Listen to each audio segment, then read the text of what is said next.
Bien, jóvenes, siendo las 2:06 de la tarde del 31 de agosto del año 2024, iniciamos esta su clase de litis sobre derecho registrado en la presente maestría de Derecho Inmobiliario, su última clase que la daremos virtualmente para que podamos contar con el quórum de todos ustedes.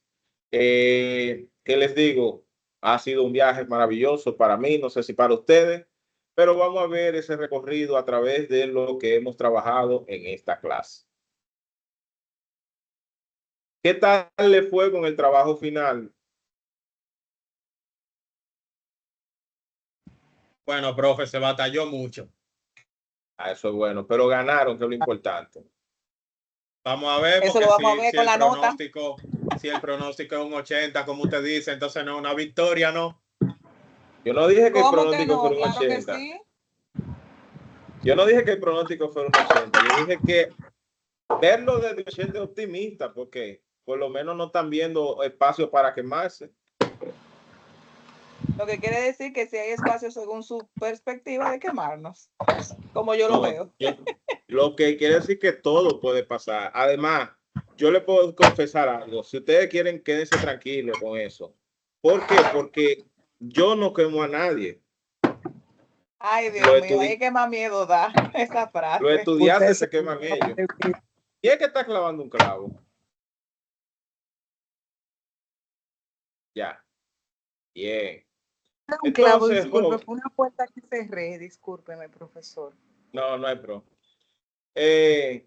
Vamos a ver qué fue lo que vimos con el procedimiento para continuar brevemente ahí. Y habíamos hablado de que el procedimiento iniciaba con una instancia introductiva y el apoderamiento bajo las condiciones establecidas tanto por el artículo 30 de la ley 108-05 como por la resolución 787-2022, que tiene unas condiciones especiales. También habíamos hablado sobre la recepción del apoderamiento, en donde se establece que corresponde a la Secretaría de los Despachos Judiciales de la JI realizar esta recepción. Obviamente que con la modificación que se está haciendo a la estructura de los tribunales, esto va a quedar a según, porque creando los centros presenciales para servicio de usuario, ya se está sustituyendo la recepción en registro o la recepción en tribunales directamente por una recepción a través del centro presencial. Pero esto es una cuestión meramente de forma. Habíamos hablado brevemente de lo que fueron las demandas incidentales, la posibilidad de interponer demandas incidentales, así también cómo se conforma el expediente, la estructura del número único del expediente, la habíamos hablado aquí, y sobre la posibilidad de recibir documentación en audiencia. El tema de la publicidad de las actuaciones y la importancia de la notificación de la contraparte como forma de publicidad. Asimismo, el tema de la anotación preventiva, si la anotación preventiva genera o no genera una litis. Habíamos hablado brevemente de lo que es la nota preventiva y qué daño se puede generar si se interpone una litis sobre el derecho registrado de manera alegre. Y desde ahí a una de las novedades que trae la resolución 787 sobre la posibilidad del levantamiento de anotación preventiva in litis, es decir, en el curso de una litis. Habríamos hablado de lo que era la fijación de audiencia, la idea de que pueden celebrarse varias audiencias y que realmente, aunque el artículo 60 de la ley 108-05 plantea que se celebran dos audiencias, quedamos de que más que audiencias son realmente fases, porque pueden celebrarse cientos de audiencias, como bien ambas pueden suprimirse en una sola audiencia. Habíamos hablado, por ejemplo, de el tema de los elementos que se pueden presentar en la audiencia de pruebas, que aquí me faltó decir algo. Una de las principales razones, jóvenes, por la cual se tiene que ver la audiencia de pruebas y la audiencia de fondo como fases más que audiencia es porque aunque la legislación te exige que tú tengas tu documentación completamente depositada para la fecha de la audiencia, siempre existe la posibilidad de que existan pruebas inaccesibles. Pero además de esto, también existe la posibilidad de que tú te hagas, para poder sustentar tu caso, te tengan que hacer valer de medidas de instrucción que se las solicitas al juez de tierra. ¿Cuáles medidas de instrucción normalmente conocemos nosotros que son típicas en los tribunales de tierra? ¿Quién me la puede decir levantándome la mano? Dailin Nicole, dígame, ¿cuál es una medida de intrusión típica de los tribunales de tierra? Experticia caligráfica. La experticia caligráfica. Y la experticia caligráfica, Dailin, Sí. ¿cómo normalmente se lleva esa experticia caligráfica en los tribunales de tierra? Bien. Se solicita ante el juez que remita, que ordene mediante acta de audiencia la experticia caligráfica concerniente a una venta, a lo que usted quiera establecer que no firmó su cliente. Pero para esto se necesita que el acto sea en original y un documento para compararlo que tenga fuerza legal. No puede ser una copia, debe ser, si es una firma que esté en un pasaporte, depositar el pasaporte, no una copia del pasaporte, porque no lo van a aceptar. Muy bien. José Luis, tiene la mano levantada. Dígame usted, José Luis.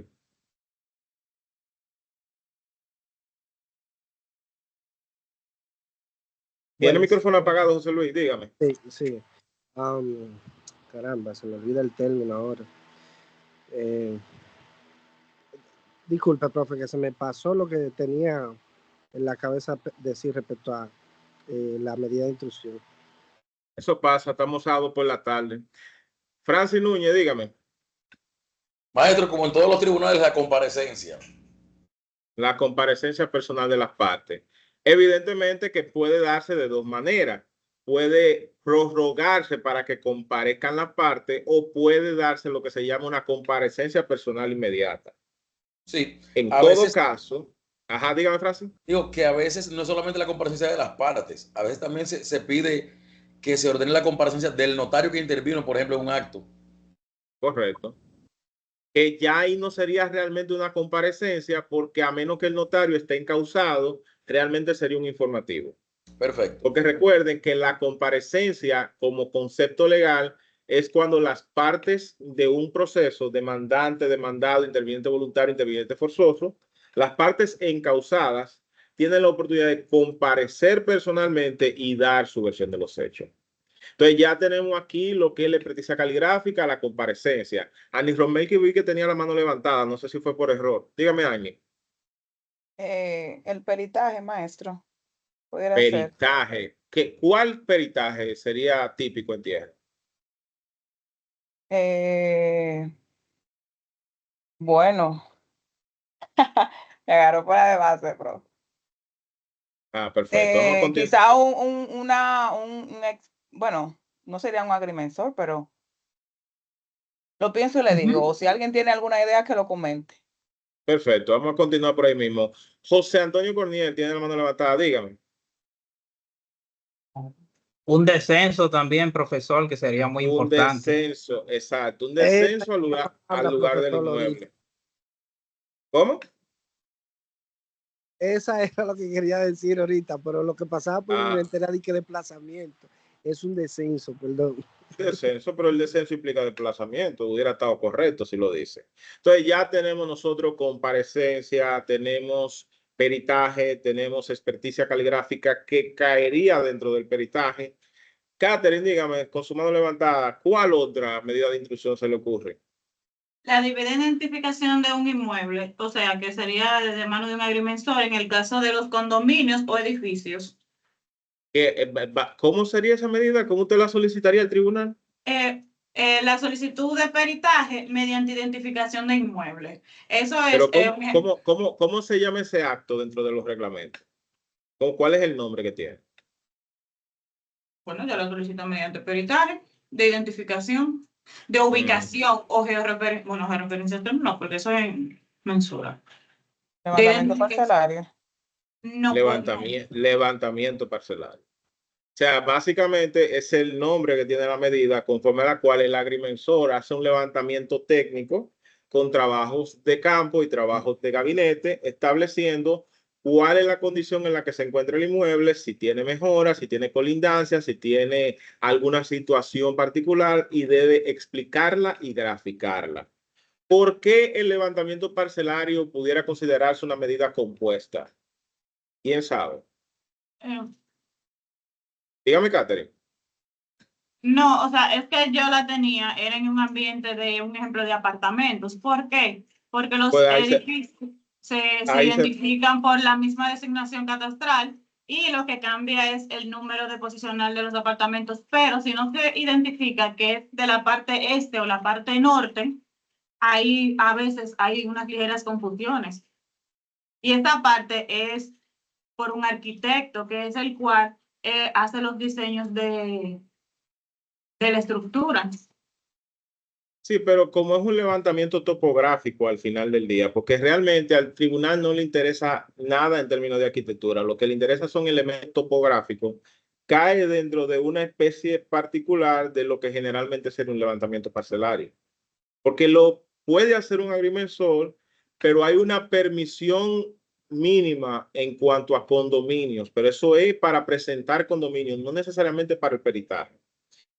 José Luis, vi que tenía la mano levantada, dígame. Bueno, informes técnicos y no sería posicionales, sino las unidades funcionales que cambiaría en cuanto al condominio. Claro, pero que eso lo puede hacer un agrimensor. Eso es lo único que el agrimensor tiene que saberlo graficar y explicar en su trabajo. Si no puede presentarlo de manera física en un plano, puede presentarlo en un documento RTK o en AutoCAD. Eso lo puede hacer un agrimensor siempre y cuando lo validen, que ahí es donde viene la parte donde yo le explicaba. ¿Por qué la medida de levantamiento parcelario viene a constituirse en una medida compuesta en la gran mayoría de los casos? ¿Quién sabe la respuesta a esta pregunta? Esto es práctica usual de los tribunales de tierra de la República Dominicana, jóvenes. Nadie. Dele, profe, dele. Porque cuando se ordena el levantamiento parcelario y se designa un agrimensor, casi siempre esta medida va acompañada con que dicha labor sea supervisada por una entidad. ¿Cuál es la entidad que supervisaría estos trabajos? Mensura catastral. Específicamente, ¿cuál órgano de mensura? Oh, caramba. Fuera de base. La Dirección Nacional de Mensuras Catastrales. Las direcciones regionales, ojo con esto, jóvenes. Yo imagino que esto estaría sujeto a cambio en un futuro, pero las direcciones regionales no realizan labor de inspección, no realizan labor de supervisión. Esa labor le compete exclusivamente a la Dirección Nacional de Mensuras Catastrales, no regional.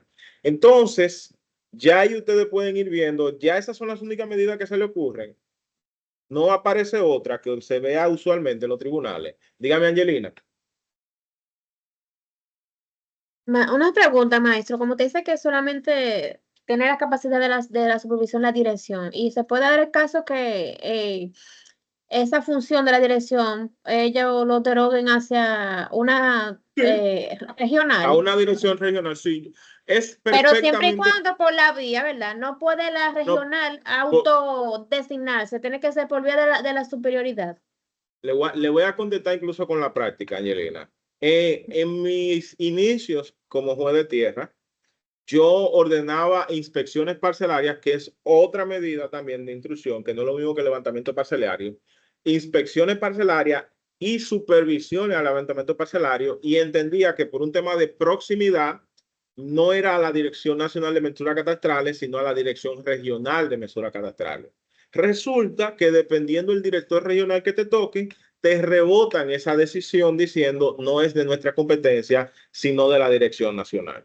Entonces, para curarse en salud es mejor apoderar la Dirección Nacional, y si ellos entienden que pueden subrogarlo, es mejor a uno designarlo y ellos decir no tenemos competencia para ello. ¿Entienden más o menos cuál es la lógica? Porque es válido lo que Sí, tú maestro. planteas, Angelina. Gracias, Pero maestro. una de las cosas que tenemos nosotros en esto aquí es que encuentra miles de trabas burocráticas para hacer bien el trabajo. Vayamos a la experticia caligráfica, por ejemplo. No sé si ustedes saben cuál es el órgano donde se hace esa experticia. ¿Lo conocen? El INASIF. El INASIF. Y no sé si ustedes saben que hay más de un INASIF. ¿Sabían eso? No. Ok, No. no solamente hay un INASIF en la capital, hay también un INASIF en Santiago. Entonces, hay un departamento dentro del INASIF. No es el INASIF pura y simplemente. Hay un municipio dentro de esa provincia. ¿Saben cómo se llama ese departamento? No. El No. departamento de documentoscopía del INASIF. Me ha sucedido que he ordenado la experticia caligráfica a ser remitida al Instituto Nacional de Ciencia Forense en el departamento de documentoscopía, en el único INASIF que yo conocía, que es el INASIF de la capital. Y esa medida me la rebotan. Y me la rebotan diciendo que por una disposición interna del INASIF, eso no debía ir a la capital, sino que debía ir a Santiago. Evidentemente que ahí yo me veo en un ligero impasse, hasta de ego. No sé si ustedes se den cuenta que yo soy un poquito egocéntrico. Yo digo, ve acá, yo doy una decisión judicial ordenando la realización de una experticia y esta institución me rebota esto a mí porque ellos tienen un trámite interno que dice que eso tiene que irse para Santiago y no para la capital. En cierto grado, eso uno dice, bueno, cualquiera se la remite de nuevo, buquea la parte para ver si plantean unas 30 y que ejecuten. Pero la realidad es que a quien tú se la estás poniendo en China no es al INASIF, tú se la estás poniendo en China al usuario. Entonces, esa parte de la intríngule puede costarle un poco. Mira, tiene la mano levantada, dígame.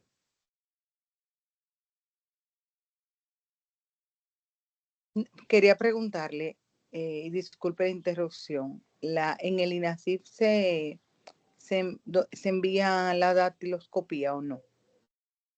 Sí, hay dactiloscopía incluso, porque esa parte es un poquito, existe, pero esa parte tiene que tener claro una situación, y es que la gente no solamente firma con su firma.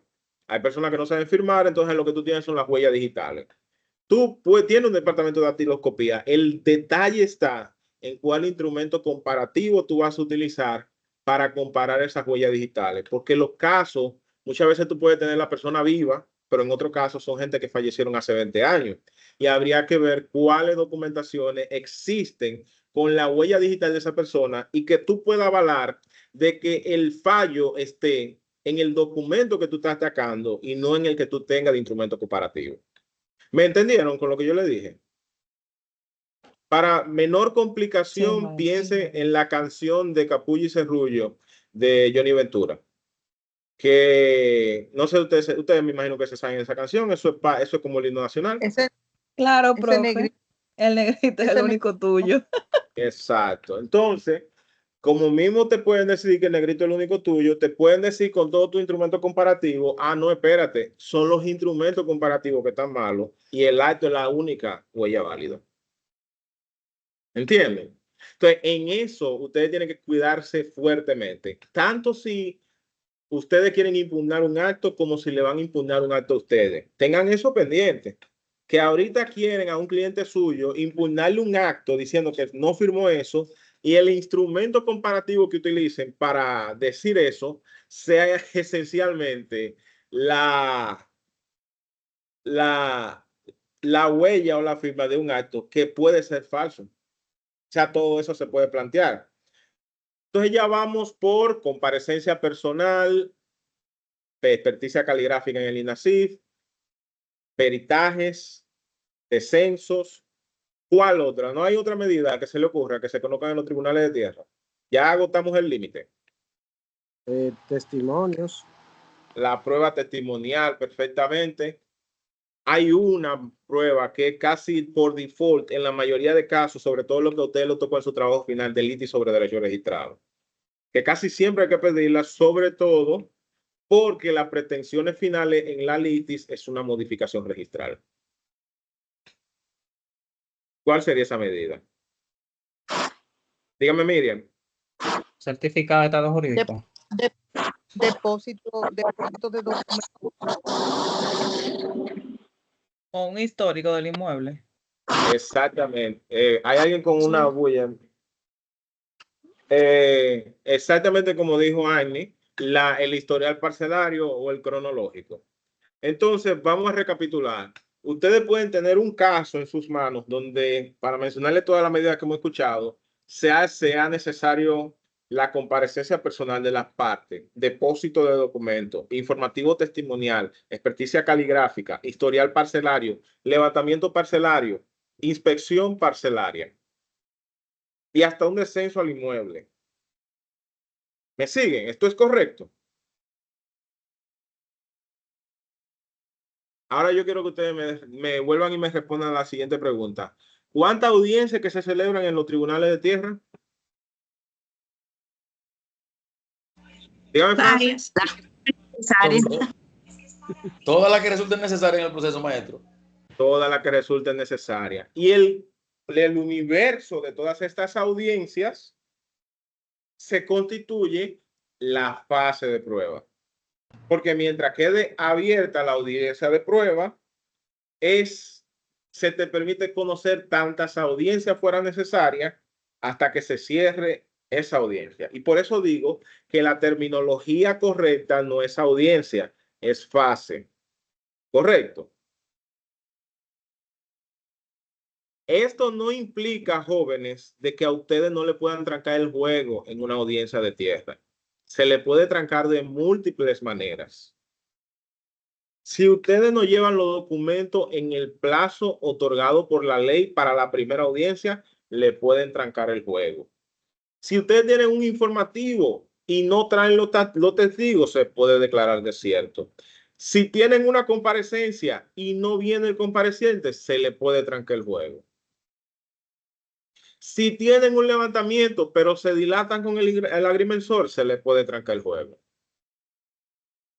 No, el que va al tribunal de tierra con la misma mentalidad a la que se va a los tribunales civiles, puede encontrarse con la horrorosa realidad de que puede quedarse con muchas balas dentro del cartucho porque no la supo tirar con tiempo. Bien, entonces la admisibilidad de los medios de prueba también la habíamos visto, en donde habíamos hecho una diferencia entre el proceso penal y el proceso inmobiliario, y habíamos dicho que no es imperativo aplazar la primera audiencia para comunicación recíproca de documentos. Y también existe la posibilidad de que se dé una producción forzosa de documentos. Y una vez se conozcan los incidentes, las pruebas, todo, se cierra la fase de prueba y se abre la fase de fondo. La pregunta inicial aquí, que aquí fue que nosotros nos quedamos. ¿Cuál es la finalidad de la audiencia de fondo? Como su nombre lo indica, la audiencia de fondo está destinada a la presentación de las conclusiones al fondo.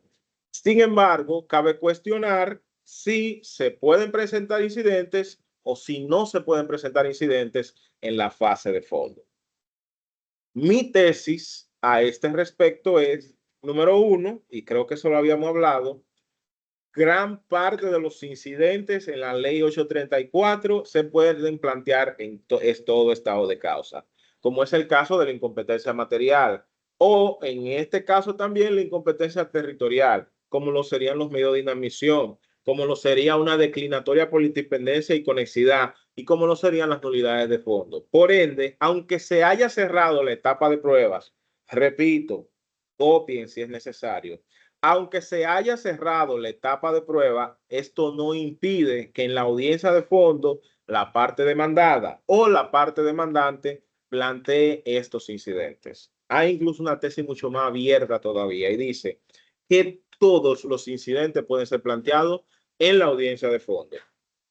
Eso es discutible. Ahora, ¿qué es muy importante? Y eso se lo digo yo más a jueces que a abogados, por una sana administración de justicia, que si tú me lo vas a presentar en la audiencia de fondo, me lo tienes que presentar simultáneamente todos, para que para que el proceso no se festine rechazando o acumulando incidentes. Bien, vi mano levantada, dígame, Simón. Entonces, maestro, eso quiere decir que si, por ejemplo, hoy yo estudio el caso, entonces tengo audiencia mañana, presento un incidente, se aplaza la audiencia a los fines de analizar ese incidente y poder decidir sobre él. Perfecto. Y en otra, para la próxima audiencia, yo encuentro 2 incidentes más. ¿Qué sucedería en ese caso? Tú Sí lo tienes planteo la ante el po- tribunal. tú tienes la posibilidad de plantearlo siempre que sea antes de la presentación de conclusiones al fondo. No sé para qué se aplazaría en tu ejemplo eso, pero amén, se aplazó. Sin embargo, la propia ley 834 dice, pueden presentarse en todo caso de causa, salvo aquellos que se dilaten necesariamente, o sea, de manera, ¿cómo explicarlo? Dolosa para tratar de retardar el proceso. ¿Cómo se determina esto? Usted me dirá, esto es algo de apreciación bajo el imperium del juez. Si el juez percibe que usted pudo plantear simultáneamente esos incidentes, pero esperó a extender el proceso para hacer esa situación y él puede motivar esa decisión, puede ser condenado en daño y perjuicio por esa misma práctica.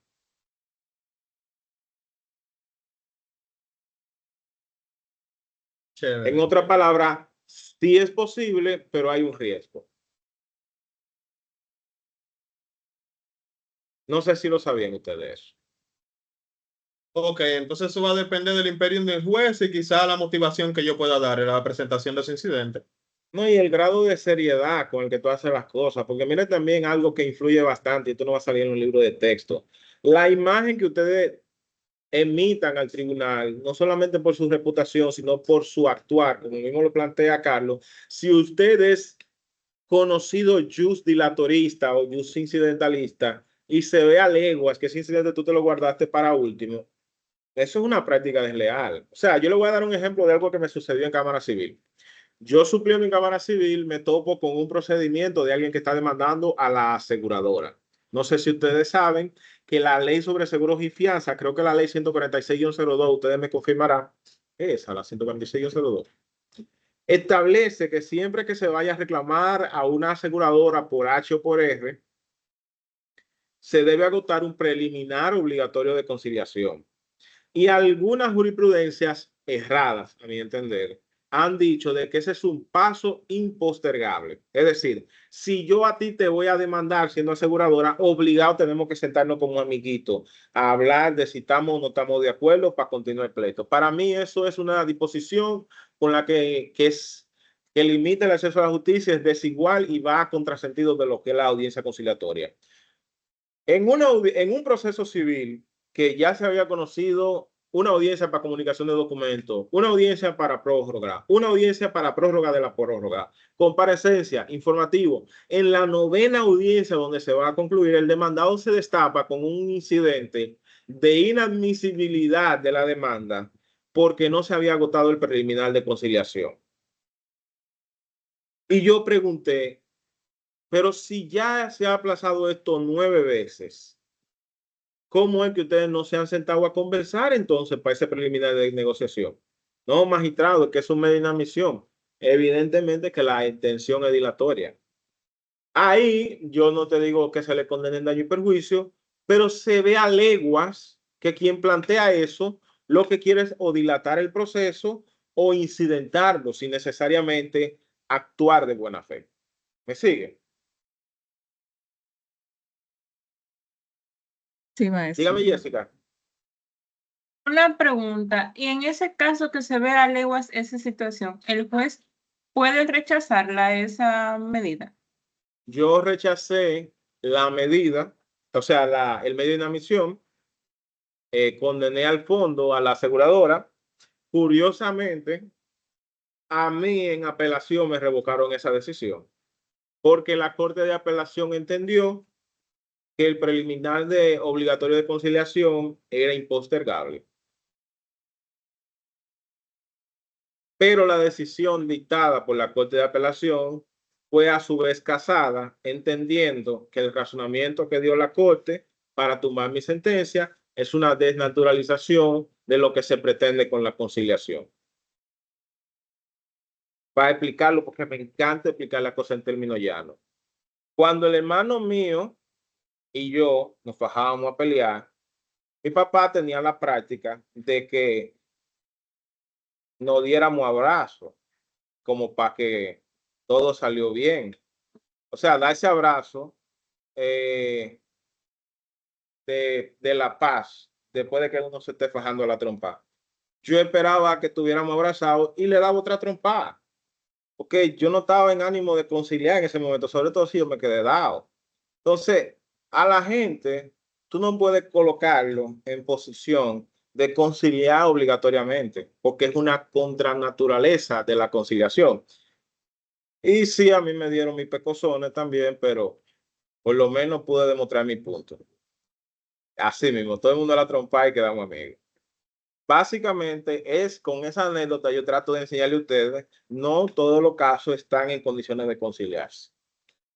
Bien, pero el preliminar se agotó. Un tema interesante con la audiencia, es obligatorio siempre llegar a esa fase. Yo le diría, Jessica, y eso es lo que le explico a todo el que ahora están hablándole de soluciones alternativas del conflicto, que eso no lo quieren meter a nosotros por un tubicete llave, que la conciliación es una herramienta transversal. La conciliación opera hasta en audiencias de juicio. ¿Qué mejor herramienta para la conciliación que el principio dispositivo? Si usted como demandante desiste o si Carlos como demandado le da aquiescencia a la demanda, ambas partes están llegando a un acuerdo de cuál es la solución final del proceso. ¿Por qué el juez se tiene que meter en eso? Si ambas partes firman un acuerdo transaccional, ¿por qué el juez tendría que meterse en eso? Y si lo firman incluso después de que se reservó el fallo el juez se va a poner de loco a fallar cuando ya tiene un acto donde la parte desistieron. Te están dando la herramienta para darle solución al proceso, no al expediente, al proceso. Entonces, si existe una herramienta transversal de conciliación, tú eso lo único que tienes que tratar de hacer es explicarlo, verbalizarlo, comunicárselo a las partes, comunicárselo a los abogados también, porque hay un problema de nosotros como colectivo que si no peleamos no cobramos. Dígame, José Luis. No, precisamente lo que usted dijo, que evidentemente en el caso que le pasó a usted era una táctica dilatatoria, porque de haber querido realmente acertar, ellos se hubiesen acercado y usted, pese a que ellos se hubiesen acercado, nada pudiera haber hecho, porque es un acuerdo entre ellos. Exacto. No, que tú fácilmente te sientes y te dices, la inadmisibilidad por eso. Y yo, pero este es el escenario esencial. Doctor, dígame, ¿qué usted ofrece? ¿Cómo así no? Porque usted está hablando que hay un preliminar de conciliación. Vamos a hacerlo aquí mismo. Dígame, ¿qué usted ofrece? Licenciado, ¿con qué usted se tranza? No, yo no estoy relajando. Esa actitud yo la asumí en proceso inmobiliario, sobre todo cuando quien está demandando es papá al hijo, hijo al papá, hermano a la hermana. Porque detrás de ese proceso no hay algo más allá que un derecho registrado. Hay traumas psicológicos que no fueron evaluados con un terapeuta. Y los abogados y los jueces tienen que servirle de terapeuta a la parte. El problema es que la cultura del litigio está tan imbuida en nuestra sociedad que si usted concilia, usted no factura. Pero eso puede cambiar siempre que se reoriente la mecánica de la litigación. Entonces, vamos ahora a una situación que sucede en los procesos de fondo, que es la incomparecencia de una de las partes en el juicio. Yo quiero que ustedes me digan, ¿es posible pronunciar el defecto en materia inmobiliaria? ¿Sí o no? Según la resolución, sí. Y si la resolución no existiera, Arnie, ¿se pudiese pronunciar el defecto?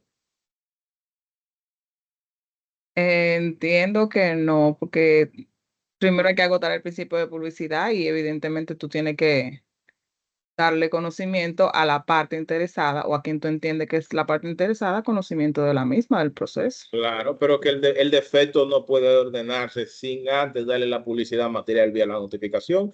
Eso es aquí y en Pekín, que sería en el Tribunal Civil. De ahí no hay duda. La pregunta es, porque recuerden que la resolución es un instrumento del 2022 que viene a implementarse desde el 2023.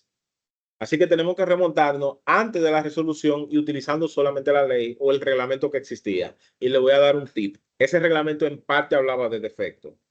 ¿Existía o no existía el defecto en materia inmobiliaria? Dígame, Darling.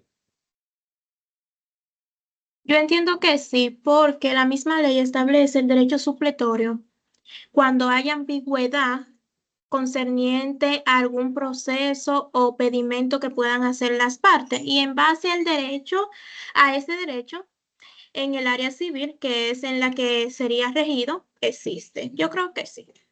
Muy bien, Darling. Entonces, para recapitular en ese punto, me estás diciendo que aunque la ley no haya concebido en su momento la figura del defecto en materia inmobiliaria, podemos auxiliarnos de un principio octavo de la ley 108-05 que dice, ante falta de disposición en la ley 108-05, podemos auxiliarnos del Código de Procedimiento Civil. Eso es lo que me está diciendo, ¿verdad? Sí.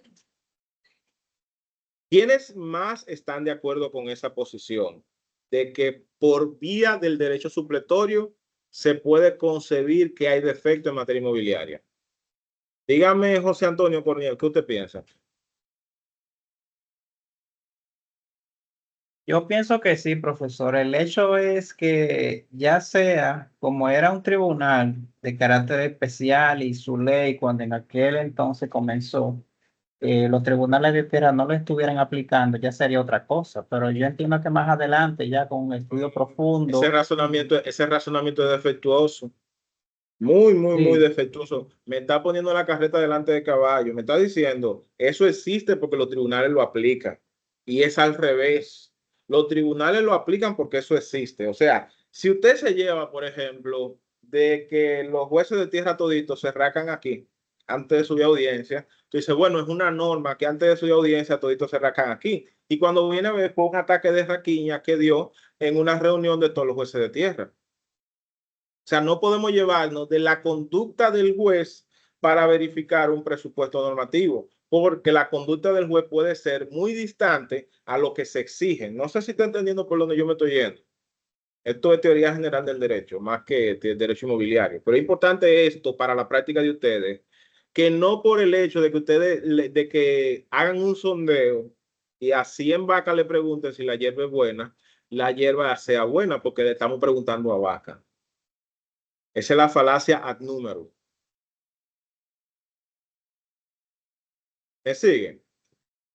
Pero volviendo a la pregunta, de acuerdo a cómo se la hizo a Darle, recuerden, la resolución 787-2022 es del 2022 y es para implementación desde el 2023. Tenemos que remontarnos desde antes de la resolución. Sin la resolución 787, ¿existe o no existe el defecto en materia inmobiliaria? Entonces, Regina, ¿qué me dice que tiene la mano levantada? Profesor, yo encontré de hecho una sentencia que hablaba de esto, que fue del 27 de abril del 2012, que se refiere a la figura del defecto. Dice que la tercera sala de tierra de la Suprema Corte le hizo caso a un reporte que se había hecho un magistrado con relación a esta carencia que tenía la jurisdicción inmobiliaria. Yo entiendo que sí, porque se supone que todo lo que no contempla la ley 108-05 debe ser suplido por el derecho común. Es mi punto, yo creo. Ok, entonces, todo lo que no contempla la ley 108-05 debe ser suplido de manera supletoria por el derecho común. Esa es la posición dominante, entonces. Vamos a escuchar a José Luis del Valle Santos. Se la puse hasta como si fuera una especie de encuesta en el grupo de ustedes. Sí. Dígame, José Luis. No, efectivamente, como han dicho mis compañeras, a ese nivel, por ejemplo, si existe alguna ambigüedad o oscuridad sobre lo que se trata, para eso el derecho común. Muchas veces pensamos en el derecho común como solo el Código Civil, pero, por ejemplo, aquí entraría la misma Ley 384 del 97, respecto a la pregunta que hace. Bueno, pero ustedes tienen una posición prácticamente unificada de que aunque el defecto no está debidamente planteado en la ley 108-05, sí existe por aplicación supletoria del derecho común, tal cual lo plantea el principio octavo. Ahí yo creo que no hay ningún tipo de discusión, ¿verdad? No. Recuérdenme, jóvenes, ¿cuál fue la posición que ustedes asumieron en el foro respecto a si existe o no existe el recurso de tercería? Díganme, José Luis del Valle, al respecto. Bueno, profe, al final, nosotros, bueno, en mi caso, al final yo entendí la tercería conforme al artículo 487, si no recuerdo mal, que fue el que usted indicó, de hecho como una acción. O sea, de hecho, más adelante... Eso no fue lo que preguntamos, es si existe o no existe materia inmobiliaria. No, no existe. ¿No lo dice la No ley? es. No, no existe. Annie, ¿tú consideras que existe el defecto en materia inmobiliaria? Si nos vamos por ahí, entonces decimos que no, porque la ley no lo la ley, o sea, antes de la resolución, no lo contemplaba. Entonces decimos que no. Entonces, Annie, ¿qué es el defecto? Yo necesito que ustedes usen ese cerebro y le quiten el papel con el que coso. Vamos, Annie, prende ese micrófono. Dime con tu propia palabra, ¿qué es el defecto? Bueno, es una, vamos a decir que es una falta que comete, o más bien es una herramienta que utiliza el demandante o el demandado, dependiendo de la parte que sea, para atacar la no comparecencia de la contraparte a la audiencia y que por tanto se pudiera demostrar o entender que no tiene ningún interés en el proceso. Muy bien, entonces vamos a ver si entendemos. De lo que tú has respondido, el defecto es una sanción procesal a la parte o que no comparece o que no concluya, que lo mandan a concluir en una etapa del correcto. ¿Vamos bien, Añe? Correcto. Bien. La causa, la incomparecencia y la causa, la falta de concluir. ¿Cuál es la consecuencia del pronunciamiento del defecto, Annie? Repite la pregunta. Cuando a alguien se le pronuncia el defecto en un proceso, ¿qué consecuencia legal surte el que no le pronuncien el defecto? Bueno, se puede entender que... No sé, me chivé, profe. Pregúntele a Es otro. fácil, es fácil. Annie, yo a usted la cito para que vaya al proceso de un cobro de peso. Usted, que hay un pagaré que yo tengo a nombre suyo, que me debe cuarto, no va y le pronuncian el defecto. ¿Qué puede pasar en contra suya en ese proceso?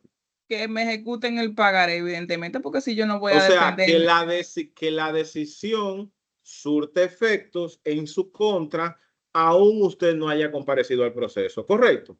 Correcto. Entonces, si en una litis de nulidad de contrato y desalojo, en vez de ser un cobro de pesos, es esa litis que estamos sometiendo, usted no va a un proceso inmobiliario. ¿Qué usted cree que va a hacer el juez de tierra si verifica que usted fue citada y no fue? No, evidentemente me va a coger el defecto y va a No, pronunciar... espérese, el defecto no existe. Estamos antes de la No, resolución o sea, 787-2022. ¿Qué hacemos? Yo estoy basándome en su propia respuesta. Usted dice, el defecto no existe. ¿Qué hacemos? Bueno, la otra parte, evidentemente, La otra parte sería le van a coger su petición. me va a coger mi petición y en consecuencia declarar nulo el contrato y ordenar su desalojo. En efecto, porque si yo no fui a comparecer a pesar de haber sido citada es porque yo no tengo interés ninguno. Entonces, vamos a repetir este ejemplo. En un proceso en el que usted no compareció y se verificó que fue legalmente citado, se continuó ese proceso en su ausencia y se tomaron consecuencias en su ausencia. Yo quiero hacer una pregunta. ¿Qué palabra en derecho es sinónimo de ausencia? Agni. Aquiescencia. No. Defecto. Defecto. Entonces, aunque la ley no plantee el defecto, por la propia naturaleza de los procedimientos en derecho privado, donde la presencia de las partes no es indispensable, como lo es en el proceso penal, evidentemente que aunque no pongan descenso, aunque no lo pongan en la resolución 787-2022, se emite una decisión en su defecto. Por lo tanto, aunque no se pronuncie formalmente, se está tomando una decisión que le produce efectos en su contra. Esa es la naturaleza misma del defecto. Por eso yo le digo, señores, quítense el papel plástico y úsenme ese caco, porque eso es esencial. Porque, por ejemplo, diga, tú no fuiste a esa audiencia de tierra, no, ahí no existe defecto. Esa sentencia no se te puede ejecutar porque usted no fue ese día. No es así que funciona. Así funciona el derecho penal. Porque en derecho penal te pueden ordenar la rebeldía y no pueden conocer el proceso en tu ausencia. Pero en los procesos de derecho privado sí. Bien. Veo José Antonio Corniel con la mano levantada. Dígame.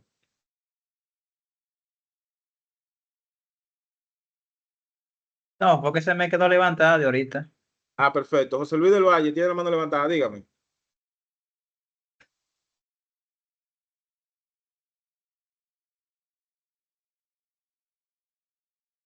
Francis tiene la mano levantada. Dígame. Sí, maestro. Precisamente no tuve la oportunidad de responderle, pues se entretuvo mucho con Ani, con el sí. tema del defecto. Pero en buen derecho, dado la práctica, el defecto sí existe. Como hemos explicado, el defecto simplemente que usted no fue, y por el hecho de que usted no comparezca o deje de concluir, no se detendrá el proceso. Exactamente. Por lo cual hay defecto. Sin embargo, también hay que puntualizar que no necesariamente porque hagas defecto va a haber una sentencia en tu contra. No. Eso es importante. Muy bueno que lo hayas dicho. Te pueden ordenar el defecto. Pueden ordenar el defecto. Pero el artículo supletorio que aplica en ese caso es el artículo 149 del Código de Procedimiento Civil. ¿Quién tiene a mano el artículo 149 del Código de Procedimiento Civil para que me le dé lectura? Eso que dijo Francis. Francis está combinado conmigo. Eso fue algo que coordinamos ahorita, que hablamos en privado por WhatsApp. ¿Quién tiene el 149 que le pueda dar lectura? De las sentencias en defecto. Yo, profe. Denle lectura, por favor. 149. Si el demandado no comparece en la forma indicada. No, disculpen, señores. Yo dije 150. ¿Por qué me están leyendo el 149? Aquí claramente dije 150, no 149.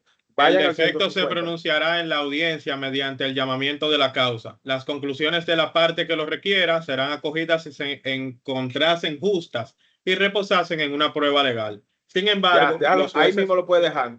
Ahí mismo lo pueden dejar. ¿Cuál es la partecita clave de ese artículo? De que la pretensión sea justa. En otra palabra, si te pronuncian un defecto,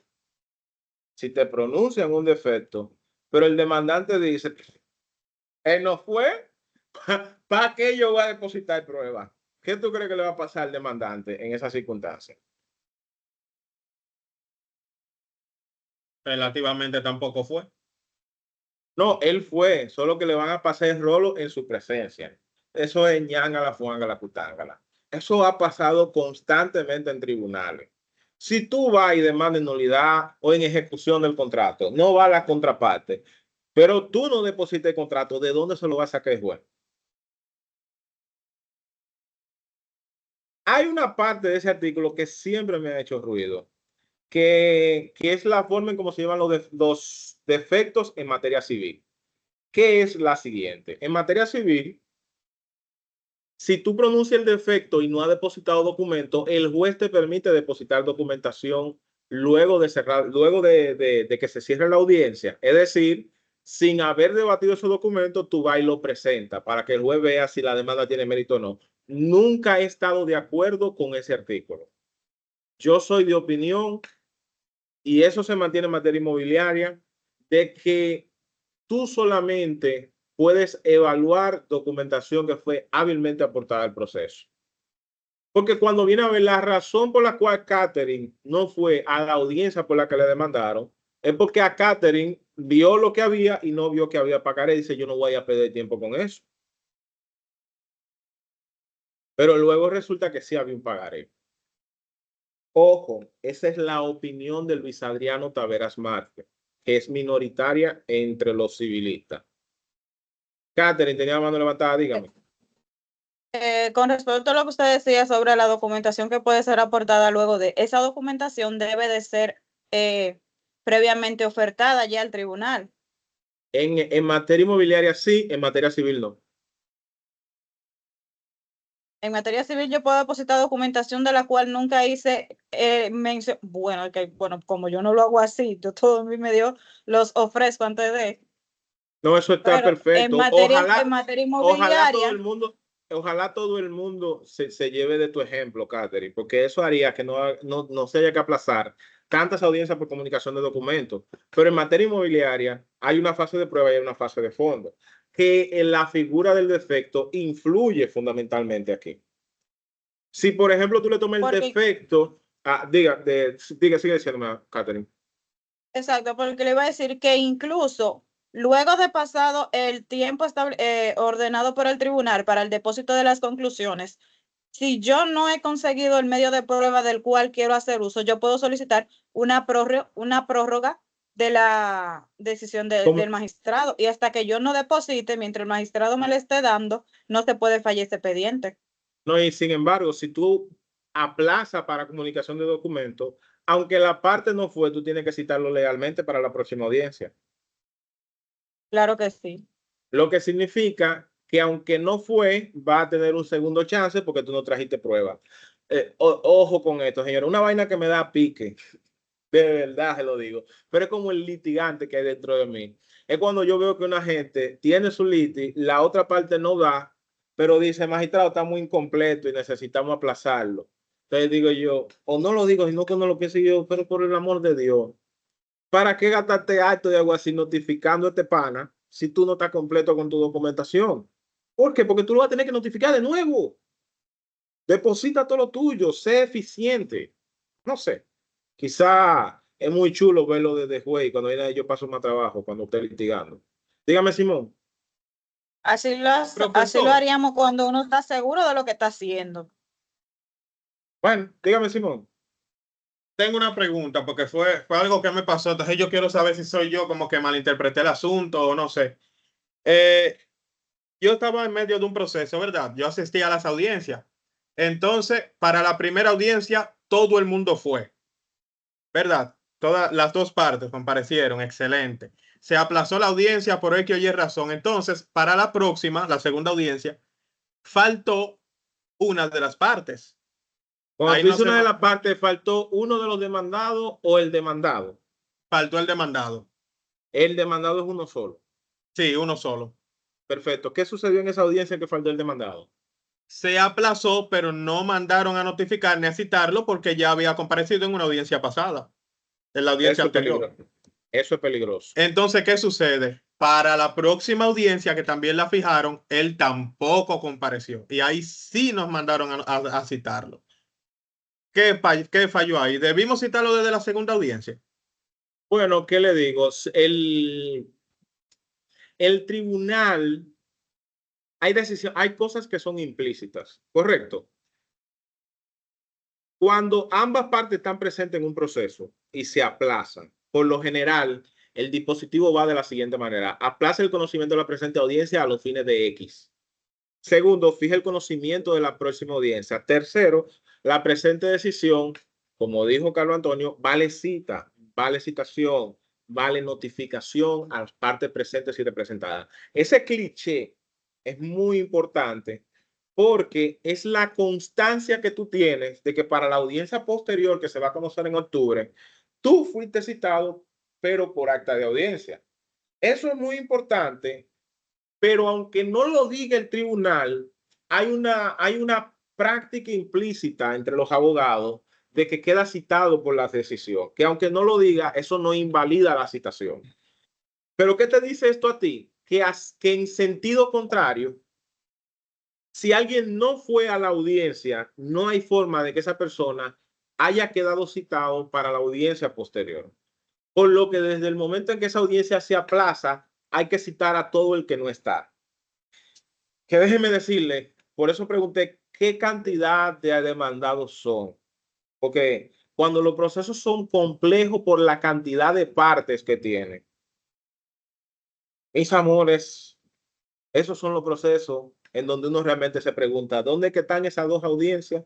Porque cada rato hay que aplazarlo, porque comparecieron 5 de los 6, pero faltó citar al sexto, pero 3 no comparecieron. Entonces, al que no compareció, al que no se citó legalmente, se le manda a citar, pero también a los que no fueron, a pesar de estar legalmente citados, a eso hay que citarlo también. ¿Me entiendes, Simón? Ahora sí voy entendiendo el asunto. Muy bien. Francis, tiene la mano levantada, dígame. No, como ejemplo de eso, maestro, yo soy parte de una litis. Vamos a denominarla una litis nuclear, como usted le llama. Sí. Porque tiene como 200 partes. Uf, ay, Dios. Tiene a casi todo Juan Dolio. Y ya usted se imagina lo difícil que ha sido conocer tan siquiera la fase de pruebas. Imagínate, por ejemplo, que de los 200 gente comparezcan 4, pero de los 196 que no comparecieron, 195 están bien citados. No, excepto en ese proceso, el número 196. Si el 196 no fue bien citado, hay que aplazar esa audiencia para citar al 196, pero aplazando esa audiencia para citar al 196, hay que reiterar citación a los otros 196. Imagínese usted que de esa litis hay personas que han fallecido durante la litis. Ajá. O sea, si fallecieron, ya ahí tú tienes que ir creando una especie de archivo de Excel, un árbol cronológico, porque evidentemente desde ahí ya tú tienes causales de interrupción de la instancia, o peor aún, causales de nulidad de la instancia, porque si fallecieron antes de la litis, no es que la instancia se interrumpió, es que la instancia es nula. Pero los abogados muchas veces le enmiendan la plana a la parte diciendo, no, vamos a buscarle a la gente, cuando eso realmente es una nulidad de procedimiento. Eso es un tema muy complejo realmente. Hay casos que son difíciles de conocer. Lo son sumamente complejos. Y sobre todo cuando ya están en estado de fallo, que uno como de que para meterse, uno hace así como de que, ¿cómo le entro este expediente? ¿Por dónde entro? Esa es una temática. Sara Noemí, que tiene la mano levantada, dígame. No, que en relación a eso mismo que usted, o sea, está citando, yo tengo muchos clientes que ellos prefieren notificar aún la parte haya quedado citada en la audiencia anterior. Me dicen que él quedó citado, pero notifícamelo como quiera. Y muchas veces cuando uno va a notificar. Ya ese es un criminal. Ya ese es lo que es un asesino ecológico. Ese quiere matar todos los árboles. Ese no le duele que el papel se produce de la tala de árboles. O sea, esos clientes tienen que pensar en los árboles. Si ya está bien citado, ¿para qué tú le vas a reiterar citación? Yo pudiera defender el cliente tuyo en ese sentido de la bipolaridad que a veces encontramos en justicia, de que pudiese estar bien citado por audiencia, pero ahorita el juez que está no es Juan y viene Juana y Juana tiene otro criterio y por ahí María se va. Pero fuera de ahí, si está citado por audiencia, está legítimamente citado. Eso es así, aunque ojo con esto, muy buena participación. Llévense de todos los tips que yo les doy, porque los tips son buenos porque son hasta dañinos para mí. Revisen siempre, forever and forever, cómo sale el acta de audiencia. Es decir, recuerden que, por ejemplo, puede darse el caso de que una persona compareció sin abogado, pero compareció. Bien, entonces, si esa persona compareció sin abogado, desde ese exacto momento te están dando una oportunidad de oro, porque tú le puedes tomar las generales desde la misma secretaría y puede quedar citado esa persona por esa misma acta de audiencia en secretaría. ¿Me están siguiendo, señores? Sí. Pero eso se logra si el abogado tiene un papel activo mientras está trabajando. Si el abogado es ecológico también. Sean ecológicos, señores. Piensen en los árboles. Dígame, Catherine.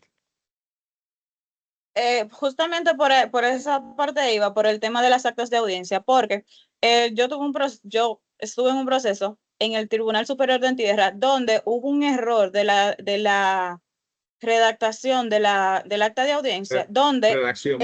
un solo abogado, exacto, de la redacción, donde un solo abogado estaba dando calidades por 4 partes y en el acta de audiencia solamente tenía 3. Y cuando él fue que dio calidades, que entonces en la próxima audiencia, él parece como que lo vio primero, y él solamente dio calidades por 3 y dijo que no, que ya no iba a representar a esa persona, y esa audiencia se aplazó, y entonces en la próxima audiencia él volvió y reiteró las calidades por la persona que él en la audiencia pasada había dicho que no representaba. 2 cosas con eso que ha dicho Catherine, muy bueno. Número 1, revisen el acta de audiencia. Quien le habla, señores, era secretario de acta de audiencia antes de ser juez. O sea, mi trabajo fue sentarme al lado de un muy buen magistrado, que fue el magistrado Radar Antonio Coronado Romero, en la Cámara Civil de San Francisco de Macorís, y tomar notas. Tomar notas es esencial, pero ustedes como abogados tienen que estar claros de cómo tiene que estar redactado un acta de audiencia. Y lo otro que yo iba a decir, Catherine, es que cuídense de hacer ese truco de Nintendo que hizo el abogado.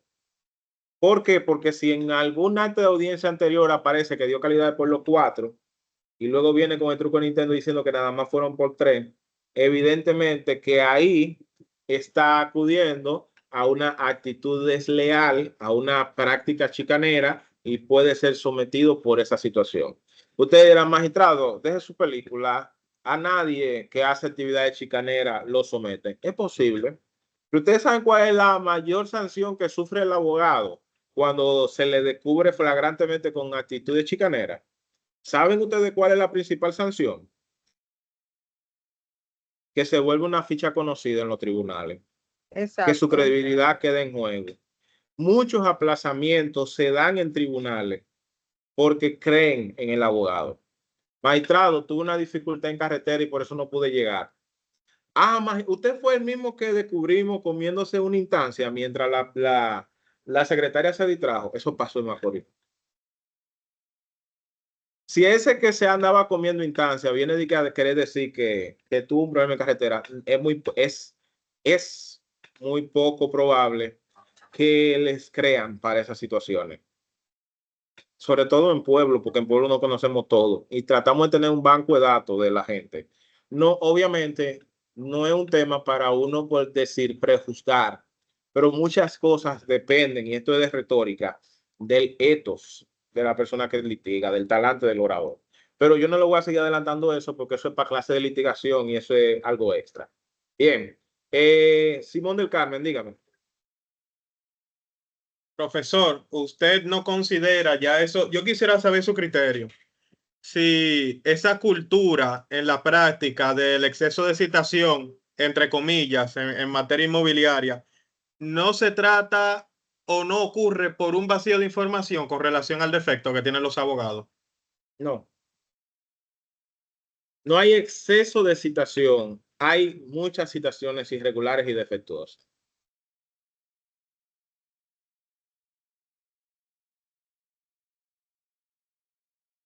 O sea, que serían esas citaciones que se hacen sin tener que hacerlas, básicamente. No, se hace mal y hay que hacerla de nuevo. Esa es la gran razón por la que eso sucede. Y también se da el caso de que quienes llevan estos casos no lo llevan de la forma más eficientemente posible. Traten, dependiendo del rol en el que ustedes se encuentren, si a ustedes les interesa conocer un caso rápido, plantéelo todo el primer día, de entrada. No hay secretos. Esto no es una vaina donde va a aparecer que un documento sorpresa. Todo lo que tú tengas, tíralo para que si la otra parte quiere contrarrestar lo que lo contrarreste. No importa. Francis, tiene la mano levantada, dígame. No, se quedó levantado ahorita, fue. Ok, perfecto. Entonces, en materia inmobiliaria existen, como también en materia civil, dos clases de defectos. Defecto por falta de concluir, defecto por falta de comparecer. Un gran tema es, ¿qué pasa si en la primera audiencia no comparece la parte demandante? Aquí su coordinador y yo tenemos posiciones disímiles. Yo tengo una posición y se ratificó en el reglamento, porque insistí de que estuviera ahí, de que si el demandante, que es el que lleva el proceso, no va a la primera audiencia, se le puede pronunciar el defecto por falta de concluir y que se produzca un descargo puro y simple. Ustedes me dirán, magistrado, pero eso es en la audiencia de prueba, no de fondo. Sí, pero el tema está en que veo infuncional un escenario contrario. Me explico. Francis me demanda a mí. Voy a la audiencia. Francis no va.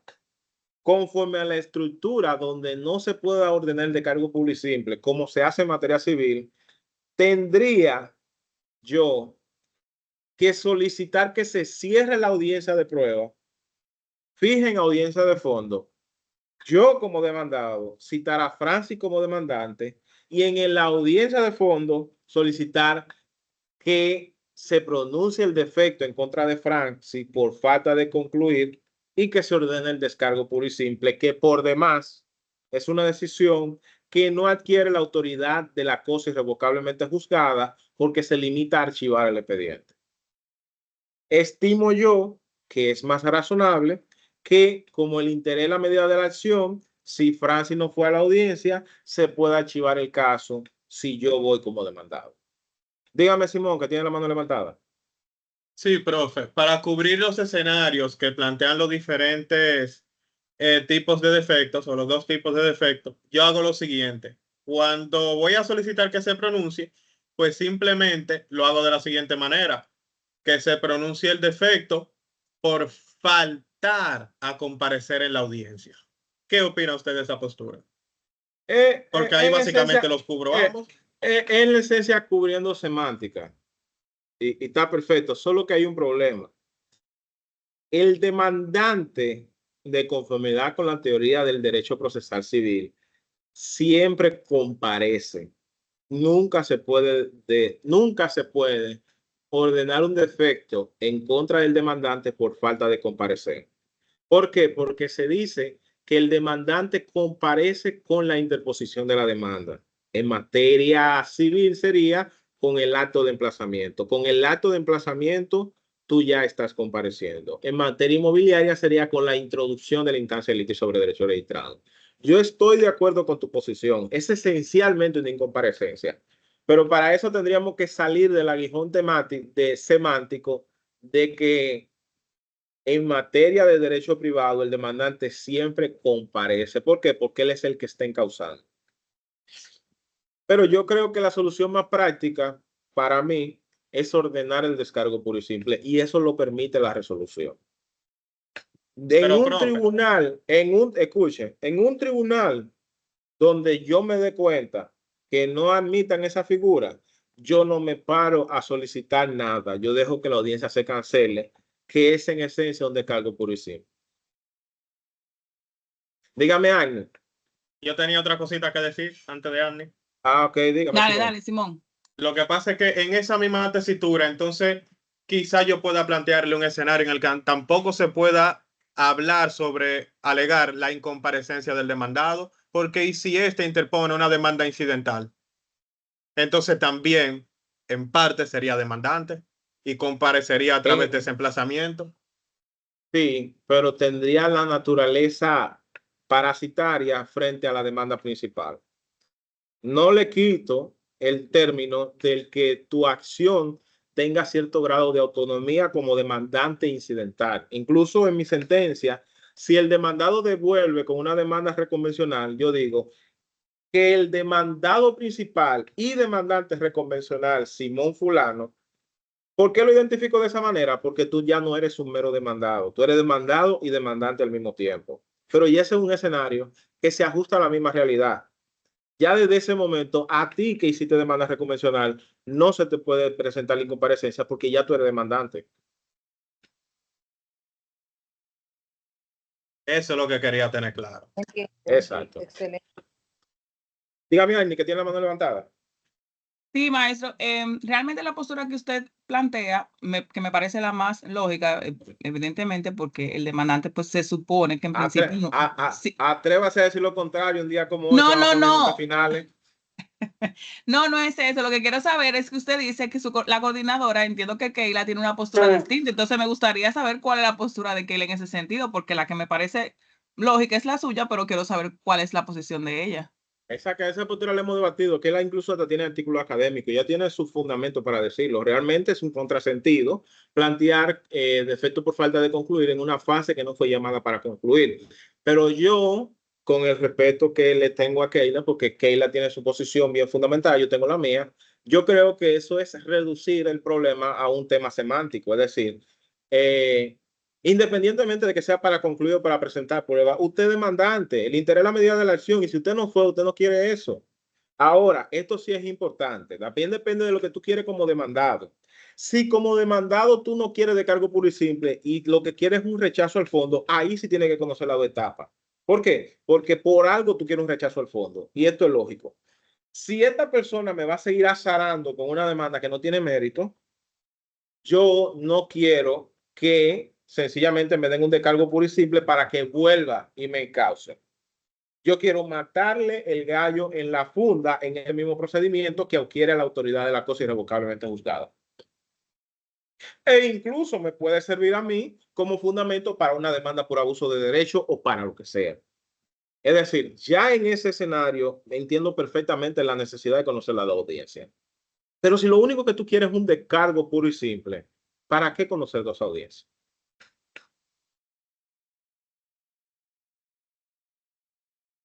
Vamos bien, jóvenes.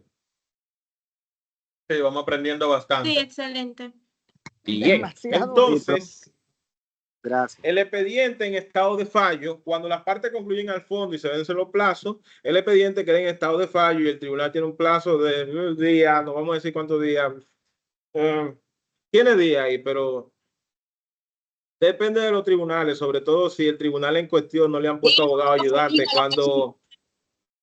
cuando los demás tribunales tienen abogado ayudante y tú le has solicitado personal y no te lo dan, y eso, no estoy hablando de un tribunal específico, solo estoy diciendo que eso es relativo. Sí, hay un plazo de 60 días. Y si se tarda ese plazo, puede solicitar un pronto despacho. Es una realidad. Dígame, Regina.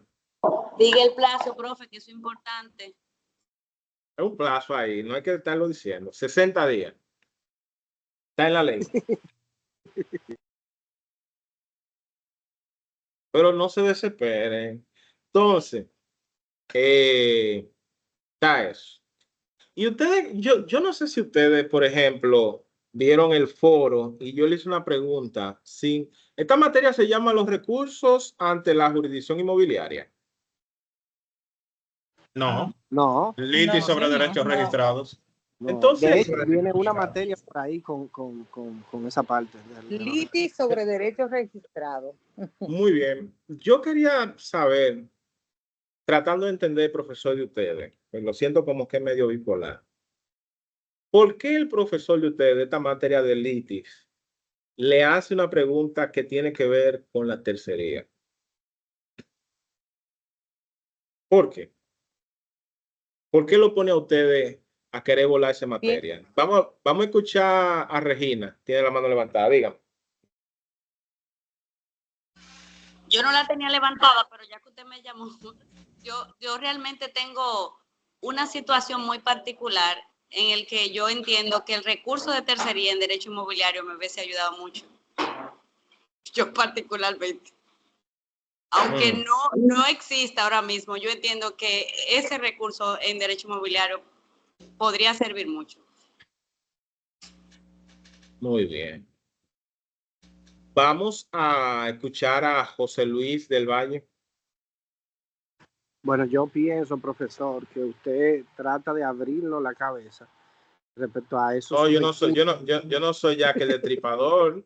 Yo no soy Aníbal Lecter. Vamos suave. Vamos a ver, dígame. Lo digo para que nosotros podamos entender que no todo es conforme a lo establece la ley, el reglamento, sino que esa apertura que da de hecho el principio octavo del derecho común da entrada a muchas cosas que se aplican en el derecho civil, como bien usted nos ha enseñado. Sí, pero siéndote sincero, ¿no quedaba mejor que yo hablara de eso o que lo hablara el profesor de los recursos y no que lo hable yo en esta clase de litis sobre derechos registrados?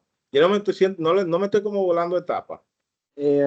Bueno, pudiéramos decir que sí, conforme a lo dicho. Ajá, o sea que usted no confía en el criterio del profesor para ponerle ese foro. No, profe, O sea, al contrario.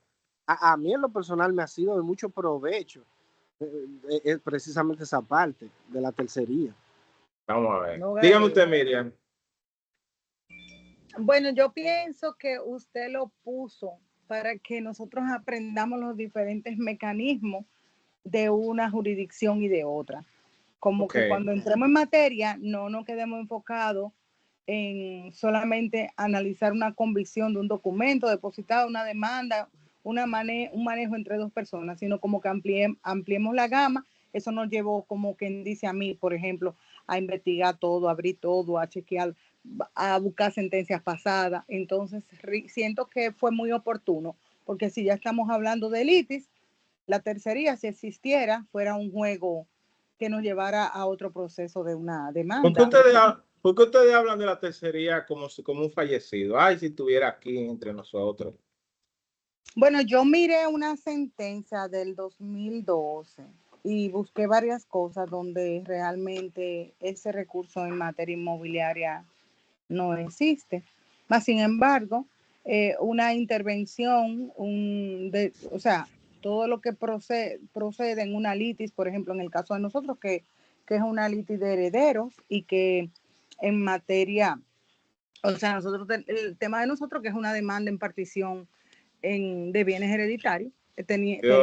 Se está calentando, está caliente, está llegando. Siga ahí, Miriam, va bien. Ya, lo que pasa es que lo que yo quiero decir, que ese tema de tercería fue como muy habitual, porque como la tercería viene siendo el recurso de una persona que necesita hacer una intervención, pero que en materia inmobiliaria tenemos muy establecido los que tienen derecho a poner una vía en demanda de litis y los que vamos a demandar porque figuran en un expediente en un momento dado. Pero sé que usted lo quiso hacer para que viera la amplia gama que hay a nivel jurisdiccional y las cosas que pasan. ¿Es cuánto? Ok, vamos a escuchar a Francis, que tiene la mano levantada. Dígame, Francis. Sí, maestro. Mire, lo que pasa con la tercería, bien proceda o no, es que la tercería, más que un recurso, es una acción realmente. Vamos Porque bien.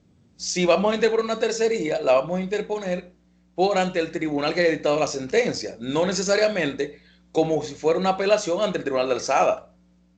Entonces, Francis, una pregunta ahí mismo. Yo disculpa que te interrumpa tu tren de pensamiento, pero yo confío en tu capacidad. ¿Cuál es el fundamento de la tercería? El fundamento normativo de la tercería. Si lo conoces. Una persona que no fue parte de un proceso, pero resultó afectada por una sentencia, y para él devolver el efecto negativo que ha causado, va a apoderar al tribunal, al mismo tribunal que dictó la sentencia, para que devuelva el estado previo a dictar esa sentencia, porque le afecta sus intereses cuando él no fue parte en el proceso. Muy bien. Vamos a escuchar finalmente a Simón sobre ese tema. Simón, dígame usted. Bueno, profe, cualquier corrección es bienvenida porque uno está cruzando la maestría justamente para aprender. Pero, ¿por qué yo creo que estamos tratando la tercería en esta materia? Sucede que lo primero es que nuestro docente es una persona experimentada en el área y puede ver alguna deficiencia que tengan los abogados en su tribunal y por ende se quiere cerciorar de que nosotros ciertamente tengamos un conocimiento extra en cuanto a lo que se puede, a lo que no se puede, a lo que existe y no existe en la materia. La otra es que está muy de moda en el derecho inmobiliario. Sí, Carlito, criminal, de que queremos poner 90, no es eso. La veo. No es eso, sino que ciertamente ahora las estafas están de moda. Entonces, fruto de esas estafas, la persona, cuando ya tienen alguna sentencia o demás en las que no fueron parte pero resultaron afectadas, preguntan, ¿qué hago ahora? Y el abogado, pues, simplemente asesora conforme a lo que sabe y si no sabe, asesora mal. La otra es que yo tengo una pregunta. Independientemente de que pueda verse como un recurso, aunque sea una acción, si se interpone un recurso de apelación o hay una materia más para adelante que habla sobre los recursos, dejaría entonces el proceso en sí mismo de ser una litis sobre derechos registrados simplemente porque se apeló. Vámonos por parte. Vámonos por parte. Vámonos por parte, como Jack el Destripador. ¿Quién me le puede dar lectura al artículo 1351 del Código Civil?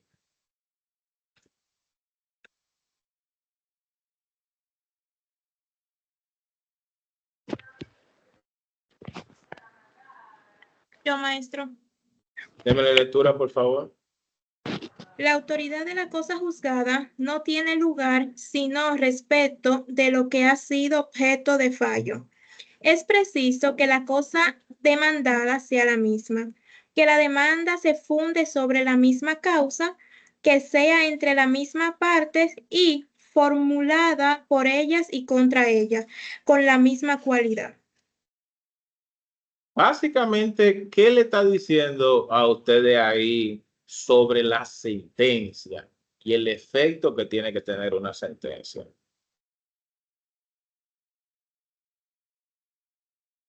Bueno, maestro, eso está diciendo que deben ser la misma parte. Ya cuando la cosa cuando la sentencia se vuelve definitiva, para intervenir en ella, que no hay proceso que se pueda hacer así, es necesario que estén la misma parte, porque si no están todas, se le estaría violentando un derecho a esas partes. Pero ¿cómo se le puede violentar? Porque según el 1351, esa sentencia sería como, ¿cómo yo se lo puedo explicar? Bueno, no tiene efecto, no le surte efecto. Es como usted echarle agua al agua, no va a surtir efecto. Se supone, conforme a 1351, que esa decisión solo puede afectar a las partes encausadas. Y en materia civil ordinaria eso se entiende a la perfección, porque por lo general los conflictos que se ven en materia civil son conflictos donde el juez convierte el derecho en una obligación positiva. Ordena a fulano abandonar el inmueble, ordena a Juana entregar la cosa, ordena a Dailin a que pague 500,000 pesos, condena 500,000 pesos. Sin embargo, en materia inmobiliaria pueden darse muchas clases de decisiones que indirectamente afectan al tercero. ¿Por qué? Porque como lo que estamos lidiando es más enfocado al inmueble que a la persona, ese inmueble respecto del cual estamos impartiendo instrucciones registrales, puede darse el caso de que ya no sea de Angelina, sino que de Francis, o que Francis tenga ahí inscrito una hipoteca, o que pasen miles de cosas en donde no afectan a Francis como tercero, pero afectan un inmueble que es de Francis y entonces sí le está afectando. ¿Ven la contradicción? Vamos a ver eso con el primer grupo de ustedes. Hay un grupo de ustedes, que es el grupo que tomó el tema 3, que es con el que vamos a iniciar, que con Carla Noemí, José Luis del Valle, Arnis Rosmelki y Carlos Antonio Sorí de la Rosa. Ustedes, conforme a lo que estoy viendo aquí, déjame un tiempecito, por favor. Todo esto está combinado, señores, créanme. Ténganme paciencia, por favor. Pero ya se crossover, profe, porque no estábamos hablando tranquilo. Sí, muy bien. Pero lo vamos a hacer más chévere ahora. Del grupo, a ustedes le tocó la nulidad de trabajo de deslinde. Básicamente, explíquenle a la clase en qué consiste una demanda en nulidad de trabajo de deslinde. ¿Quién puede abrir el partido indicándolo de ustedes? ¿Qué es una demanda en nulidad de deslinde? Ese es el trabajo que ustedes hicieron al final. Sí, profesor. Muy buenas tardes a todos los compañeros. Vamos a permitir que nuestra distinguida Carla Ávila parta, de hecho, con la pregunta que usted acaba de hacer, para nosotros entonces dar continuidad ya con el desarrollo. Excelente. Carla Noemí Ávila tiene la palabra. Tiene el micrófono prendido, Carla. Hola. Sí, si me escuchan un poco sofocada, fue que comenzó a llover y salí corriendo al patio. Cuando escuché grupo 3, me devolví corriendo. La demanda en nulidad de deslinde es el tema que nos tocó. En la investigación que hicimos, quedamos en que la demanda en nulidad de deslinde es un proceso legal mediante el cual una persona o entidad impugna la validez de un deslinde ya realizado y registrado.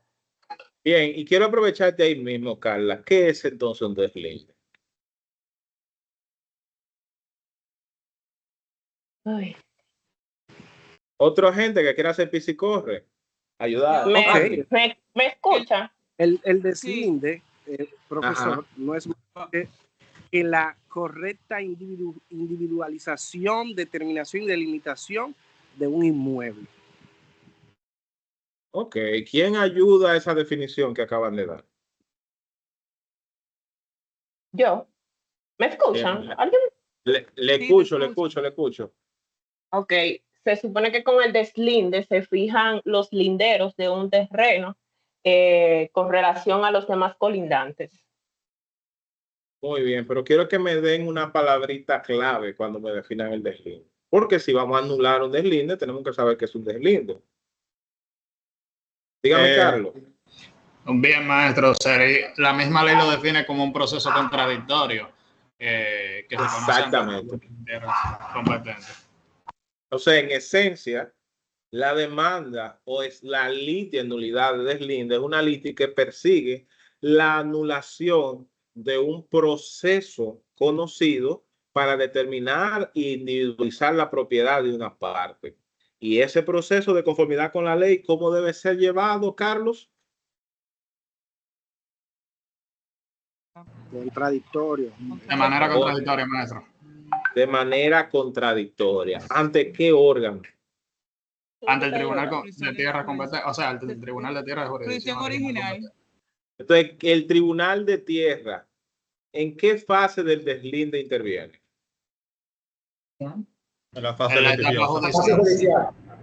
Y como interviene en la etapa judicial, ¿cuál es el resultado? ¿Cuál es el producto que emite ese Tribunal de Tierra en ocasión a un deslinde? Sentencia definitiva. Una sentencia que aprueba los trabajos de deslinde y ordena el registro del derecho de la propiedad y las modificaciones parcelarias correspondientes. Oigan bien, el deslinde es un procedimiento contradictorio y produce una sentencia. Entonces, quien hace la nulidad, quien demanda la nulidad de los trabajos de deslinde, ¿qué está atacando realmente? Una decisión. Una decisión.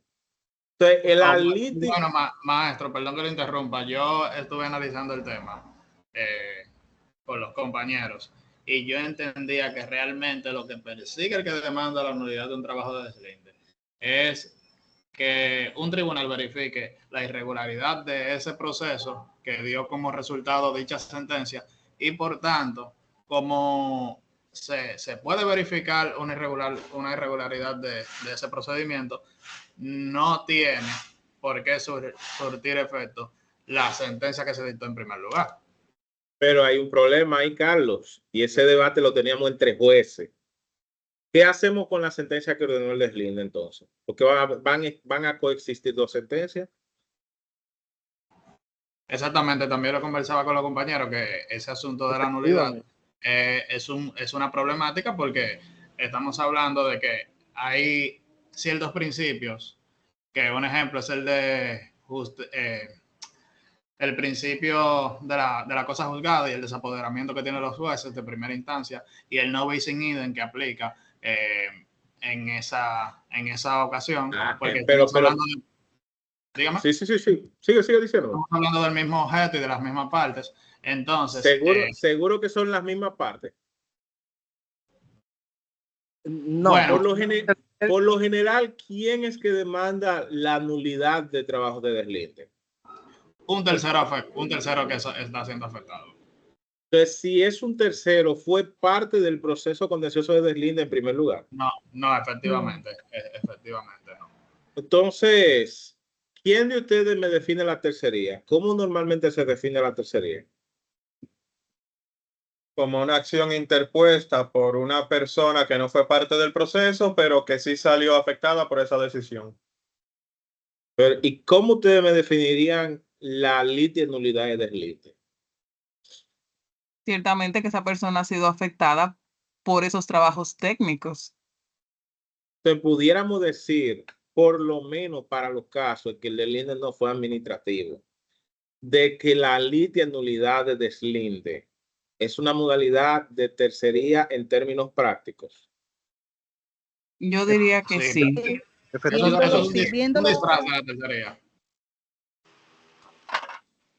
Gran pregunta hace Jessica. Entonces la tercería existe con otro nombre. Vamos a pensarlo. Lean de nuevo el link de 151. La cosa juzgada solamente opera para aquello de lo que ha sido objeto de fallo. No solamente tiene lugar para las partes envueltas en el proceso. A esto se le llama, señores, el efecto relativo de la cosa juzgada. ¿Y qué significa el efecto relativo de la cosa juzgada? Sencillo. El efecto relativo de la cosa juzgada significa que si yo no fui parte de un proceso, ni me hicieron constituir como parte de un proceso, a mí no se me tiene que obligar a que se me haga válida una sentencia de la que yo no fui parte. Y por ende, yo tengo abierta una acción siempre para impugnar los efectos de una decisión judicial en la que no se me convocó y me afecta a mis intereses. Eso es extensivo a una demanda, por ejemplo, en nulidad de contrato de venta, si ese contrato fue ejecutado judicialmente.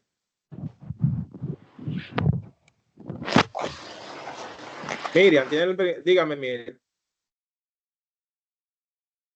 Fue sin querer, profesor, pero realmente la opinión que decía era que entonces la tercería sí existe en cuanto a la acción necesaria de una persona que tiene que intervenir porque ha sido afectado un proceso que no era parte.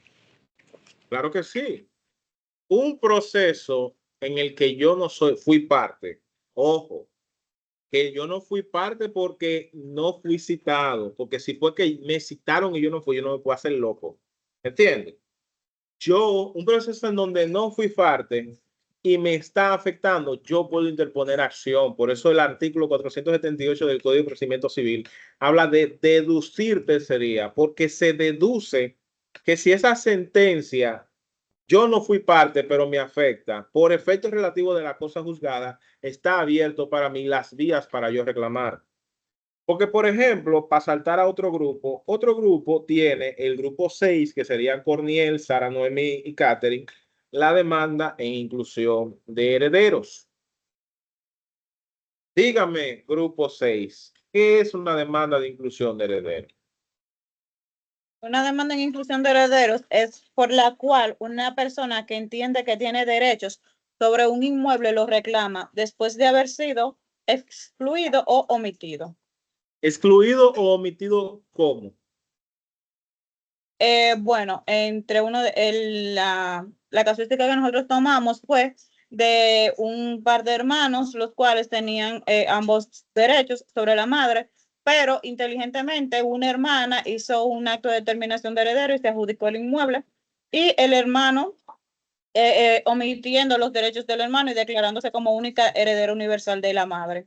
Pero la determinación no basta para hacer esa transacción. ¿Quién tiene que intervenir para... Ella hizo su determinación de heredero, ella solicitó su homologación mediante el Tribunal de Jurisdicción Original, el cual homologó el acto de determinación de heredero y procedió a ordenar la transferencia de los derechos de la finada. Correctamente. Entonces, en otra palabra, un tercero está atacando la marrulla que hicieron las partes que intervinieron en un proceso judicial, en donde su pretensión final es al menos modificar el contenido íntegro de la decisión. ¿Es correcto? Exacto. Nosotros solicitamos que sea declarada bueno, primero teníamos un pequeño dilema los compañeros entre si era revocar o si era declarar la nulidad, porque entendíamos que que la revocación debió de haber sido realizada mediante recurso de apelación, pero como ya el plazo para la apelación había sido vencido, o sea, como nosotros lo interpusimos, nosotros solicitamos la nulidad de esa sentencia y solicitamos la nueva homologación de un acto el cual interpusimos. O sea, nosotros hicimos una nueva determinación de herederos y solicitamos que fuera declarado como buena y válida la demanda, que solicitamos que fuera declarada la nulidad de la sentencia. ¿Por qué estamos involucrando a la Corte de Apelación si la decisión fue dada en sede administrativa? No la estábamos Maestro. involucrando. Lo que le decía era que teníamos un dilema en cuanto al término que usaríamos, si sería el término de revocación o de nulidad. Al final del día, el juez tiene que darle la verdadera connotación jurídica. Por esa parte no se preocupen. Pero preocúpense esencialmente en lo siguiente. No fueron parte. Y si, por ejemplo, fue una partición litigiosa, se conoce de manera litigiosa ante un tribunal. Es decir, esos dos hermanos tuvieron un conflicto, tuvieron que irse a un tribunal que ordenó la partición. Pero también en ese conflicto ignoraron a una hermana que luego solicita la inclusión. Esa decisión, por ejemplo, sí era apelable.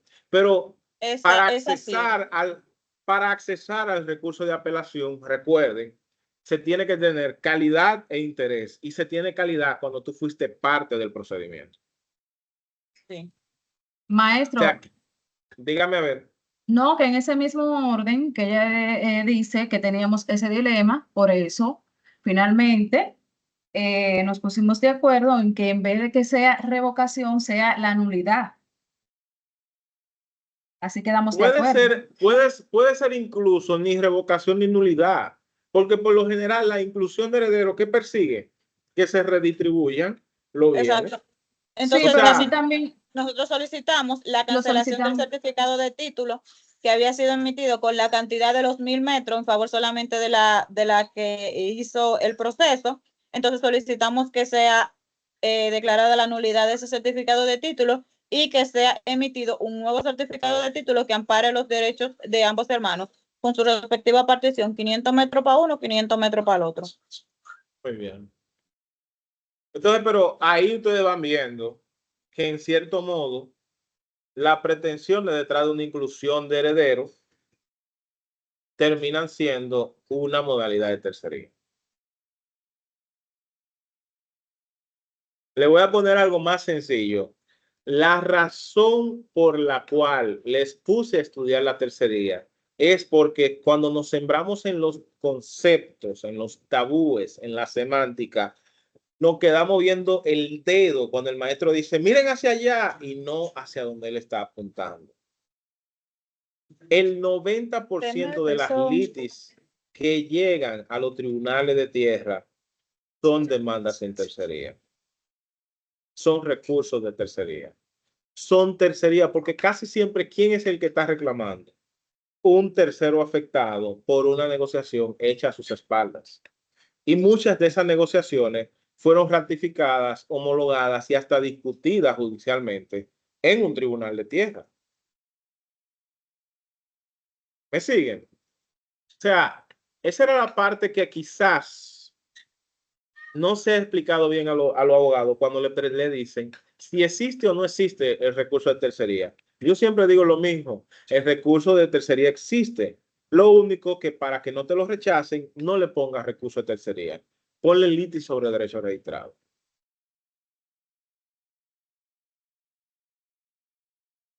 ¿Me siguen ahí? Sí, sí, claro que sí. Sí. Se entiende el Muy bien. objetivo de la explicación, lo que enlaza. Muy bien. Jóvenes, vamos a ver entonces el grupo. Se van a sentir mal lo que ya pusieron, pero yo creo que con esta parte podemos dar por concluido formalmente la presente clase.